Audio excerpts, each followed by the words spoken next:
In this tutorial, I'll show you how to disable suggested files in Google Drive. By the end, your Google Drive will open directly to My Drive instead of the home page with suggested files, and you'll also know how to mark specific suggestions as not helpful. First, open Google Drive in your web browser and sign in if needed. You should see the standard Google Drive interface with the left sidebar and your files. Next, click Settings. This is the gear icon in the top right corner of the page. On a screen recording, I'll click the gear icon now so you can see the menu open. From here, go to Settings. In the small menu that appears under the gear, click the Settings option to open the full settings panel. The panel will slide open on the right. Now find Start Page. In the Settings panel, look for the section labeled Start Page. It controls which page Drive shows first when you open it.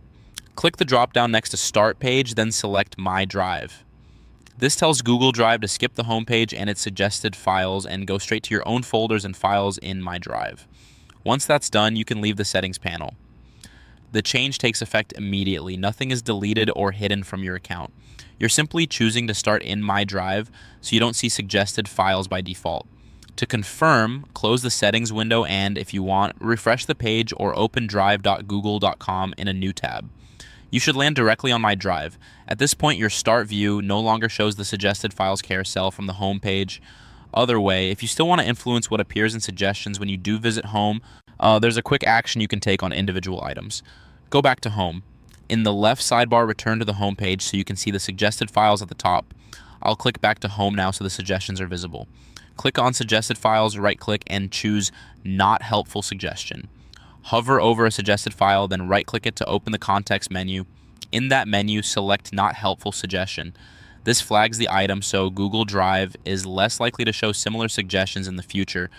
It doesn't delete or move the file, and it doesn't notify anyone. It simply helps reduce unwanted suggestions over time. If you have multiple suggestions that aren't useful, you can repeat that same right-click and Not Helpful Suggestion action on each one. You don't need to adjust any other settings for this to work. When you return to the home page later, your suggestions should gradually become more relevant, and because your start page is now set to My Drive, you won't see the suggested files first anyway. To recap on screen, we opened Google Drive, clicked the gear icon for settings, went to settings, found the start page setting, and selected My Drive, so Drive opens directly to your files. Then we went back to home and right-clicked the suggested file to mark it as Not Helpful Suggestion. These steps keep your workflow focused on your own folders and reduce distractions from suggested files. Your setup is now complete and working. Google Drive will open straight to My Drive, and you can mark any remaining suggestions as not helpful whenever you visit home. For more step-by-step tutorials like this, subscribe and check out the other guides available on the channel.